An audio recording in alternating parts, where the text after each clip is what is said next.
Welcome to Grandstand Gazette, the only destination where we do horse racing with the help of data science, physics, and mathematics.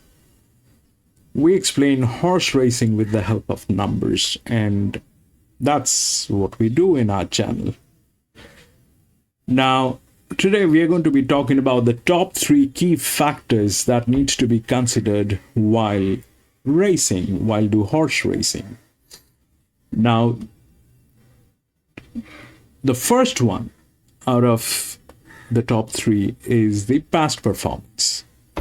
Now, the past performance is basically a combination of what the horse is, what the horse has actually done in the previous races, and in what conditions. So this essentially means that when we're looking at a horse, when we look at a past performance, we just look at whether the horse has come in first, second, third, or does it have the advantage on the distance? Did it actually do the distance?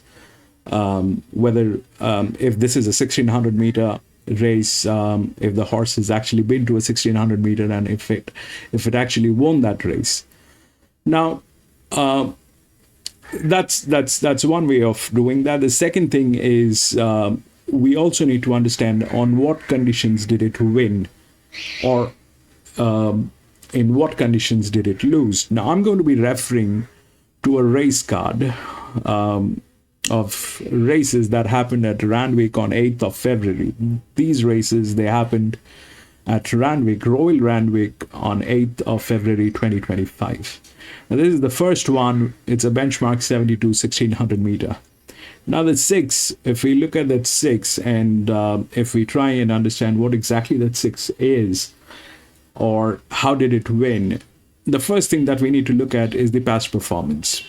Like I said, but the past performance is not just about whether it was the first up, second up, or did it win, but it is also on what conditions. We need to have numbers to explain that. We need to have a mathematical explanation of what happened in the past race, and is this horse suitable, or is this horse in a position to get anything in this race. So when we look at 6, this basically says that it has some of the best numbers to say that the past performance and the past conditions are met in this particular race. So what we are comparing here is the previous races, the conditions in the previous races, the distances that it covered in the previous races, along with the conditions. Conditions are basically the weights that it carried, along with the carrying weight and the weight of the jockey, the distance, and the last mile, which is whether it is a 2 furlong last mile, or it's less than 2 furlong, like whether it is a 400 meters last finishing mile, or is it less than 400 meters last finishing mile. So those numbers needs to be identified. So that's the first thing that we need to do. That's the performance, past performance. The second thing that we need to be looking at is the management on that horse. Now, when I say management basically is an accumulation of numbers that describes the ownership of the horse. Now, horses are owned by different companies. Some are huge, some are big, some are just mom and pop kind of an organization. And the difference of management plays a huge role. You can compare this with the instruments that generally are in a stock exchange. So if you look at a stock, or if you look at an instrument, what are the key things that you look at? The net asset value. Now, what does that mean when you're looking at a NAV, or a net asset value? is the trustability of that company. Are they professional? Have they been into business for a long time? And what is the P&L, profit and loss, of that organization? So those things need to be understood. Those things need to be deciphered. So that's what is the second thing.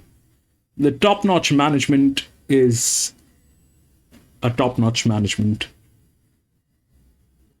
that essentially says that you're in a safe hand. These people are not going to be playing with their reputation, with their investments on that horse. So that's the second most important part. And the third, which is one of the thing that needs to be identified while horse racing, is the advantage. Now, this was a benchmark 72. This was well defined. But if we go to the race number 3 that happened at Randwick on 8th of February, that 11 won. And this was an open race.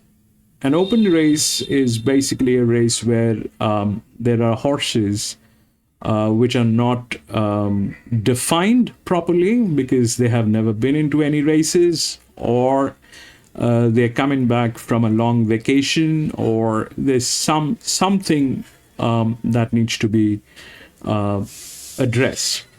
In this case, it is there are horses without any past performance, without any of the indicators that can actually help us to understand what is the quality of this horse. So in here, what needs to be identified is the advantage that has been given on that horse. Now, experts, they say handicapping is the science and tool to make each and every horse equal in a horse race. Well, that is true, but that is a double-sided sword.